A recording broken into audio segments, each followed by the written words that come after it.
ഉമ്മ ഉപ്പ ജീവിച്ചിരിപ്പുള്ളവരാണെങ്കിൽ എന്താ പ്രധാനമായിട്ട് ചെയ്യേണ്ടത്? ഒന്ന്, അവർ പറയുന്ന മുഴുവൻ കാര്യം നമ്മൾ ചെയ്തു കൊടുക്കണം. ഷാഫി ഇമാമിനെ ഒരാൾ ചോദിച്ചല്ലോ ഷാഫി ഇമാം റഹിമുള്ളയോട്, ഉമ്മാനോട് തർക്കിക്കാൻ പറ്റുമെന്ന്. ഷാഫി ഇമാമിൻ്റെ മറുപടി, ഉമ്മാൻ്റെ ചെരുപ്പിനോട് തന്നെ തർക്കിക്കാൻ പറ്റില്ല. എന്നിട്ടല്ലേ ഉമ്മാനോട് തർക്കിക്കൽ?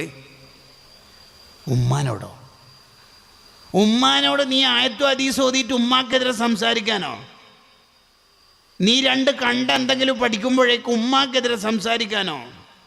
പറ്റൂല മോനെ, പറ്റൂല. ഒരു സുന്നത്ത് ഉമ്മ നമ്മളോട് ഒഴിവാക്കാൻ പറയാണ്. എങ്ങനെ ഒഴിവാക്കാൻ? എന്തോ ഒരു സാഹചര്യത്തിൽ. ഉദാഹരണത്തിന് റമദാൻ 27-ാം രാവ് ഉമ്മ പറയാണ്, മോനെ നീ ഇന്ന് പള്ളിയിൽ പോണ്ടോ? ആ പോണം. ഈ മഴയും കാറ്റും കോളൊക്കെ ആയതുകൊണ്ട് കറണ്ട് ഇടക്കിടക്ക് പോകുന്നുണ്ട്, എന്തോ എനിക്ക് ബേജാറ്, ഇവിടെ ആരുമില്ല. കഴിഞ്ഞ കൊല്ലമൊക്കെ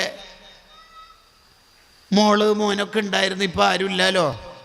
നീ ഇന്ന് തറാവിയും വിത്തറൊക്കെ വീട്ടിൽ നിന്ന് തന്നെ നിസ്കരിക്കാം മോനെ, എനിക്കെന്തോ ഒരു പേടിയും. അവിടെ എന്താ മസാല? വീട്ടിൽ നിന്ന് നിസ്കരിക്കണം ഉമ്മക്ക് വേണ്ടിയിട്ട്. ഏതാ രാവ്? 27-ാം രാവ്. ഉമ്മ കഴിഞ്ഞിട്ടേ വേറെന്തെങ്കിലും ഉള്ളൂ ഈ ലോകത്ത്.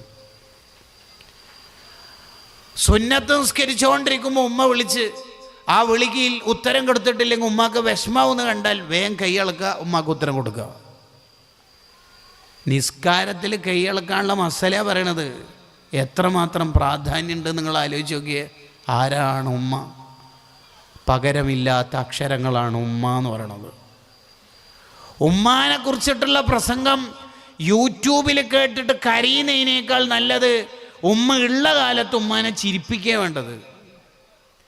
പ്രായമുള്ള ഉമ്മയൊക്കെ നമുക്ക് ജീവിതത്തിലുണ്ടെങ്കിൽ സ്വർഗം വാങ്ങാൻ ഇനി വേറെ ത്വരീക്കത്തും തേടി പുറപ്പെടൊന്നും വേണ്ട, അവിടുന്ന് തന്നെ സ്വർഗം അങ്ങോട്ട് വാങ്ങിയാൽ മതി.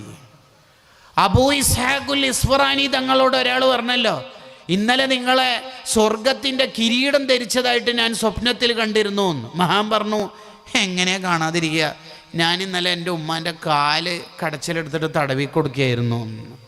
പിന്നെ സ്വർഗമല്ലാതെ വേറെന്താ അള്ളാഹ് തരാ?